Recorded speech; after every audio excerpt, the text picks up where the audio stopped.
Thank you very much for waiting and allowing me this opportunity to share with you what we discussed in the course of today's workshop on jobs and livelihood that CII put together. I must thank CII that at such a short notice we were able to get together so many different walks of life. We had economists, we had trade unions, we had industry participants, we had think tanks, some multilateral agencies were represented, professionals like lawyers and doctors, each one helping us understand different aspects of a few critical questions that were posed to the panelists. And clearly, I think all of us came out of the session far more wiser about the real story on jobs and livelihoods. At the outset, I would like to wish all of you a very happy Makar Sankranti or Lohri or Uttarayan or Bihu. All over the country we are celebrating the new year. We are also celebrating the start of Kumbh Mela. And I mentioned it over there that Kumbh really started from the nectar that came on the earth after the churning of the ocean, right? Manthan. After Manthan, we had Amrit flow down and come at 4 spots on earth. That's what Kumbh signifies. Today we had 4 different parallel groups working on different subjects, and they came out truly with, after the Manthan that they did, they came out with pearls of wisdom for all of us who are interested in this subject. And of course, today is also Army Day, and I'd like to compliment our defense forces and particularly the Army for all the service that they're giving to the country. Today, the idea of our engagement with all these different sections was about where the country's data on jobs is really generated from, how robust that data is, and how well we are able to analyze that data to come up with an understanding of the gravity and certain operating suggestions of what needs to be done with this data to ensure that A, the data is more robust and the data can help us as policy planners going forward. We also were grappling with a situation where very often we find employers talking about not getting the right skilled people for the jobs that they require. And that was also something which came out very stark, particularly when we were discussing how important skilling is, how much progress has been made in the skilling mission that this government has started, and what could be the way forward. And the third element that came out very importantly was the advent of new age industry in India and how the changing dynamics with artificial intelligence, 3D manufacturing, new technologies that are now, innovations that are now in public domain and which are defining the workplaces of tomorrow, how that is impacting the data on livelihoods and the reality of livelihoods. So I think all these 3 issues were very well addressed in today's deliberations. And we had 4 groups working to come out with both their thoughts and their suggestions. The first group looked at the formal sector and to relook at the employment numbers. There's a lot of disconnect in different numbers that are available in public domain. A lot of the data, they said, was outdated because the last NSSO data was of 11-12, which came out, I think, towards the end of 13 or 14. We now have had the new NSSO surveys, which will come out with data in the near future.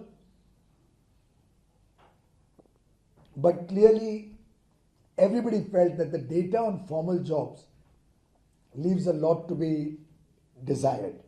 And self-employment is one area which is not being considered in any data points.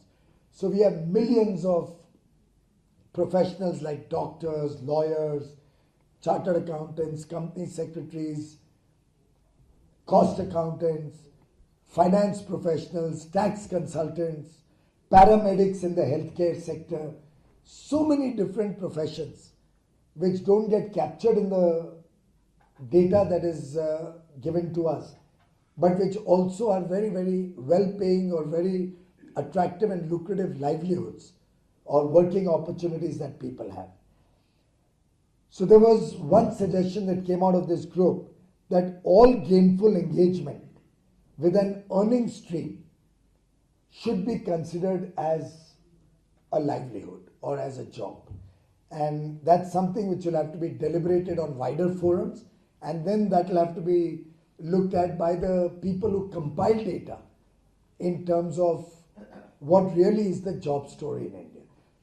At this point, it's interesting to note that our unemployment numbers, which come out of the people on the employment exchanges and stuff like that, really are very low. So the unemployment numbers that the country has is actually quite low, whereas the discourse is as if there's a lot of unemployment. So I think that's something which shows clearly that there's a disconnect either in the data compilation or in the discourse. Another very attractive thought that came out of today's deliberation was there's need to give some sort of social security to people who are in the informal sector. So while the formal sector is a very iron-tight definition and they get the benefits of Provident Fund and ESIC and all of that, but we have a large number of people who almost are formal employees but yet deprived of social security. And that's a suggestion that was very well taken by the ministers who were there, by the government officials who were there, and is food for thought for all of us. How to bring social security to the informal sector people. Also, what was flagged off was the huge potential in certain sectors like tourism, the medical sector, in the education sector, in the transport sector, and in the startup and new age industries or new age businesses that are now emerging. And India, I'm told, is the third largest startup country in the world, eminently poised to become the world's largest startup destination. So these thoughts came out from the group which looked at the formal sector. We had another group look at the informal sector, which literally came up with a lot of inaccuracies and weaknesses in the data available of people gainfully employed in the informal sector. And some very good suggestions came up about how we can make that data more robust. We'll be looking at those suggestions and working with CII and the groups that came here today to see how we can make more sufficient and relatively more robust data, accurate data available so that the informal sector can be captured, which will then help us to provide social security benefits to that sector also. While it is probably the largest contributor to employment and the largest contributor to the economy, which is a fact that all of us also recognize. We know that the media also has been talking about the informal sector. The fact that the GST limit was doubled from 20 lakhs to 40 lakhs was very much appreciated. People around the room felt that that will give an impetus to the informal sector and revive the informal sector back again to be able to give more and more working opportunities to the youth of India. And the third issue that was discussed at great length was the new age entrepreneurs, the startups and the working opportunities that new age industry provides. As I said, India is the third largest startup nation and fastest growing ecosystem in the world for startups and new age technologies.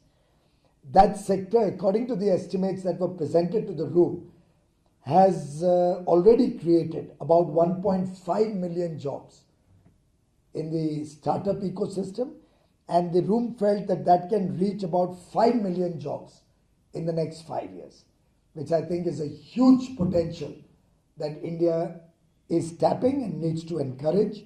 Entrepreneurship is becoming a job provider, and we were looking at suggestions from the teams on how we can encourage entrepreneurship further with easier availability of credit, easier availability of venture capital.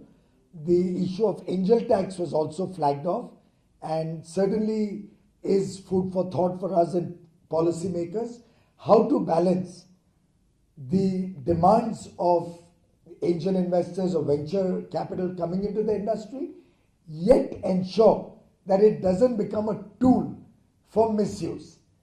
After all, this is a fine, delicate balance that we have to do, that while genuine venture capital does not get impacted, but this should not also become a, as I use the word in Hindi, Raksha Kavach. It doesn't become a shield where people misuse the law and then use this as a shield to correct the irregularities that have been committed, whether in the past or in the future. And we saw that signs of that coming up, due to which I think policymakers and the angel industry has decided today to sit down together and work through that issue so that we can curb the misuse yet encourage genuine investments.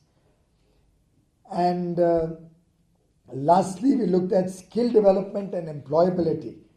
And one very interesting factor that came out was that apprenticeship and vocational education starting early on, maybe in the 9th standard or soon after school, can help make our youth of tomorrow more employable, meet the needs of industry, meet the needs of new age technologies better.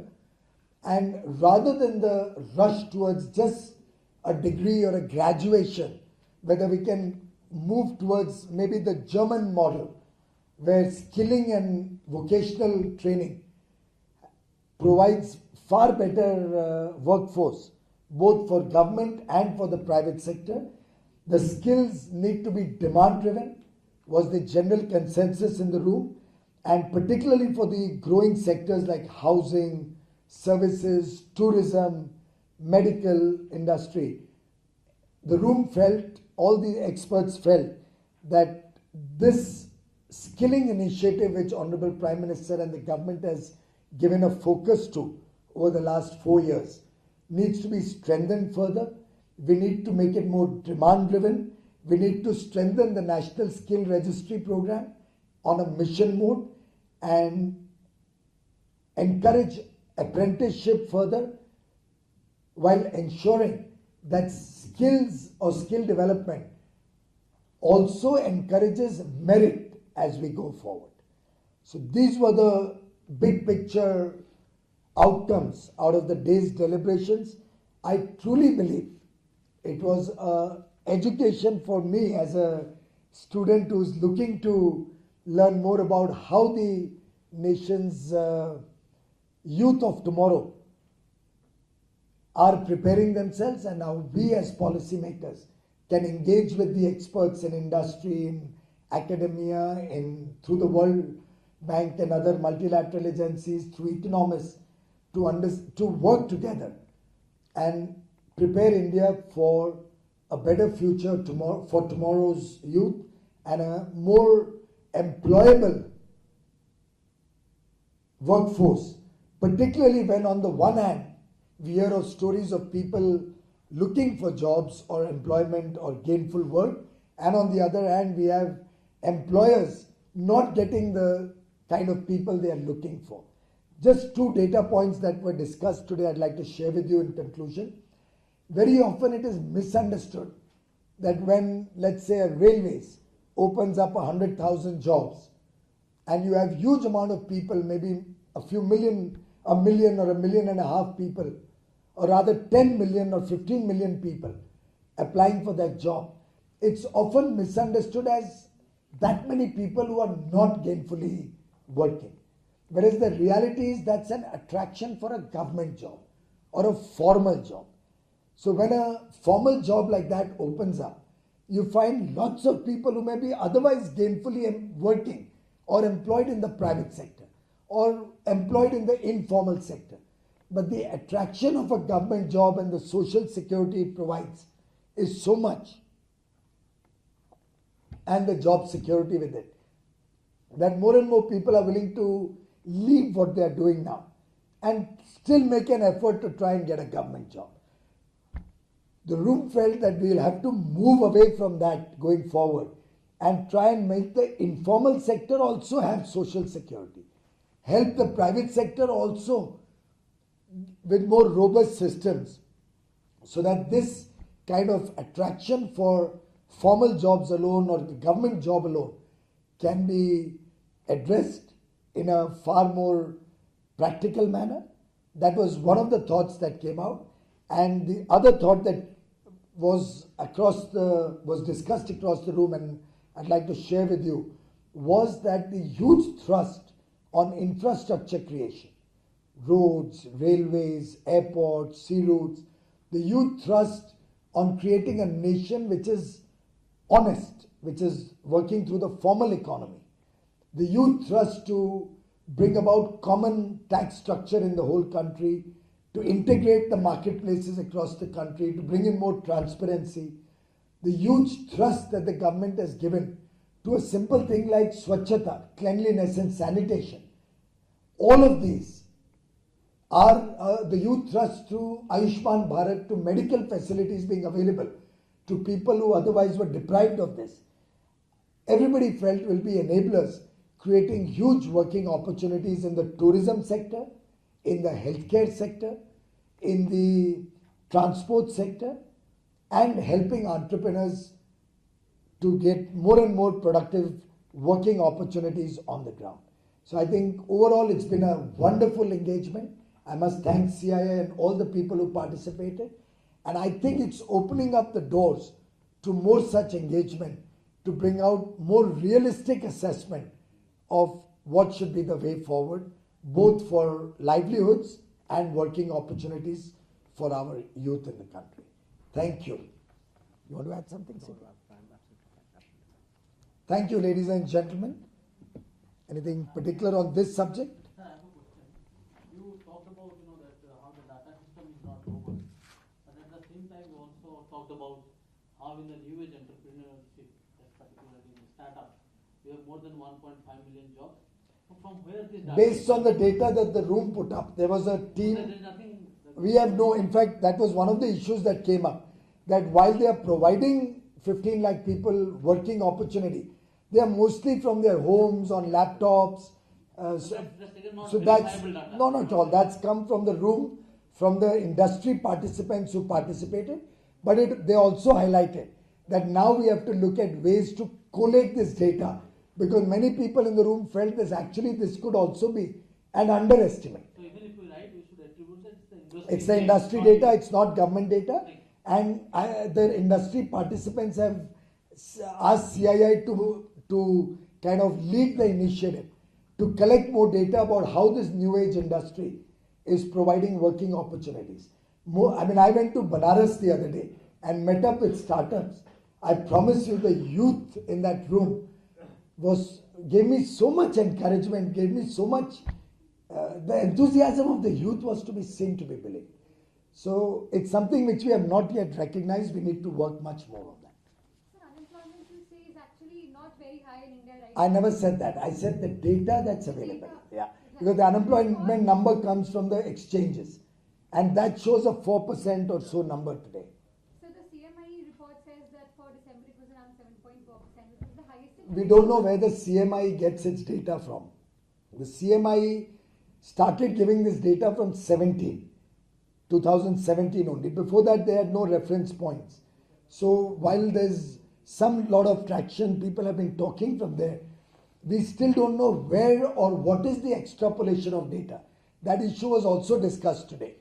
And almost the entire room had no source or way to understand where those data come from. The government is not banking on that data. Absolutely not. In fact, I think that data is totally at variance with either the unemployment number or the data collected by the Labour Ministry or the empirical evidence of Provident Fund data. I must share with you, for example, one point that was made by them. All of what I am sharing with you, none of it is government. It's all the room, the group of economists, think tanks, World Bank, the multilateral agencies, the chief economists and economists from the World Bank, all of them.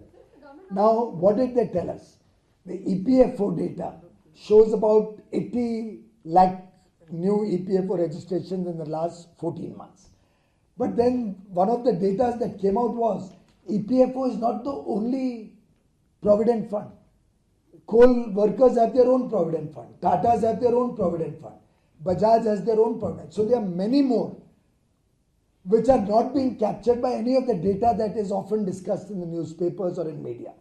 So they came up with the point that there's a lot of data available and yet there's a paucity of data. It's जिसको विडंबना कहते हैं, it's a very classic situation of data being available, but how robust it is, we don't know.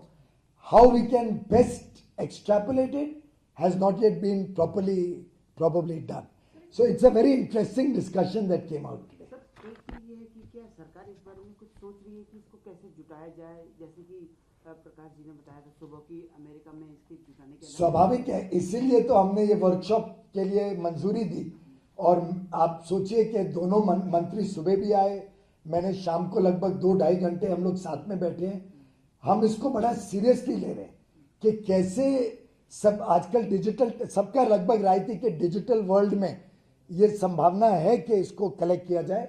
हम चाहते हैं कि CII, FICCI, ASSOCHAM सब लोग भी इसमें हमें मदद करें, क्योंकि इनका कनेक्ट सीधा व्यापार और आर्थिक जगत के साथ और उद्योग जगत के साथ सीधा भी रहता है। सरकारी तंत्र में डेटा एक प्रकार से कलेक्ट किया जाता है, तो दोनों के फिर जोड़ से शायद कुछ और रोबस्ट आउटकम्स निकलेंगे। और आज की चर्चा का मैं समझता हूँ सबसे बड़ा लाभ मुझे ये हुआ कि बड़ी खुले दिल से सबने अपनी अपनी बात रखी। वास्तव में लगभग सबका रूम में मानना था कि आज भी जब हमें आदमी चाहिए होते हैं तो हमें आदमी मिलते नहीं। तो ये एक विडंबना है जिसको हमें रिजॉल्व करने की आवश्यकता है। सर, इनफॉर्मल सेक्टर पर आप लगातार जोर दे रहे हैं कि उसको सोशल सिक्योरिटी दी जानी चाहिए, इसको थोड़ा और एलाबोरेट करते हैं कि किस तरीके से ये इस कमरे का सुझाव था कि इनफॉर्मल या अनऑर्गेनाइज लेबर इतने बड़े पैमाने में देश भर में, जैसे खुदरा व्यापार है, खुदरा व्यापार में कितने लाखों लोग, करोड़ों लोग लगे हुए हैं। इसी प्रकार से प्रोविडेंट फंड 20 से अधिक जब एक कंपनी में या एक एंटरप्राइज में हो जाते हैं तब वो प्रोविडेंट फंड में कैप्चर होता है। 20 से छोटा हो तो वो लघु उद्योग या मध्यम वर्गीय उद्योग में साधारणता आता है, शायद और भी टाइनी इंडस्ट्री में आता है, बहुत ही जो छोटे एंटरप्राइज है। कई बार 1 मैन 2 मैन शो होता है, किराना की दुकान है, 2 लोग काम करते हैं। अब ये सब डेटा कंपाइल करने का वास्तव में बड़े पैमाने पे कोई प्रयास हुआ नहीं है, लेकिन ये भी एक बहुत बड़ा वर्ग है जिसको कैसे आगे चल के वृद्ध अवस्था में, ओल्ड एज में कुछ ना कुछ अगर सोशल सिक्योरिटी मिले, क्या हम ओपन अप कर सकते हैं कि ये भी, जैसे एक प्रोविडेंट फंड की एक है एम्प्लॉयज प्रोविडेंट फंड ऑर्गेनाइजेशन जो फॉर्मल सेक्टर के लिए एम्प्लॉयज के लिए होती है, वैसे ही एक प्रोविडेंट फंड है जो वॉलंटरी होती है। तो उसको और कैसे नीचे तक पहुंचाएं और लोगों को कैसे उसमें जोड़ें जिससे लोग इन अ कॉन्ट्रीब्यूटरी मैनर, जिसमें सरकार भी मदद करे, कैसे अनऑर्गेनाइज सेक्टर को भी आगे के लिए पेंशन मिले या प्रोविडेंट फंड के माध्यम से। प्रोविडेंट फंड का लाभ क्या है, दोनों वर्ग मिलके देते हैं, तो एक कॉन्ट्रीब्यूटरी होने का लाभ भी है, एक आदमी की जुड़ाव होती है, उसमें इंश्योरेंस भी इनबिल्ट है, पेंशन भी इनबिल्ट है। तो इस प्रकार से एक चर्चा में विषय निकला कि अनऑर्गेनाइज सेक्टर के लिए भी कुछ सोचा जाए। Is the government going to work within a deadline to develop this sort of job data mechanism? अब हम we will discuss with all the participants. They're going to come up with, they've come up with 4 very interesting presentations out of the breakout sessions and the deliberations. Now we'll work with them to see how to take it to the next level. Sir, Politically, sir, जो विपक्ष लगातार you talked about Kumbh. I don't know, train 18 is also a Kumbh. supposed to be. So It is waiting for the final clearances, and then I'm hoping to start that at the earliest. I'm just waiting for the final clearances. Once it's on, I gave a little flavor of that train. Many of you have seen it also, and I've requested the Honorable Prime Minister to give me a date when he can flag it off. Thank you. Rahul साहब,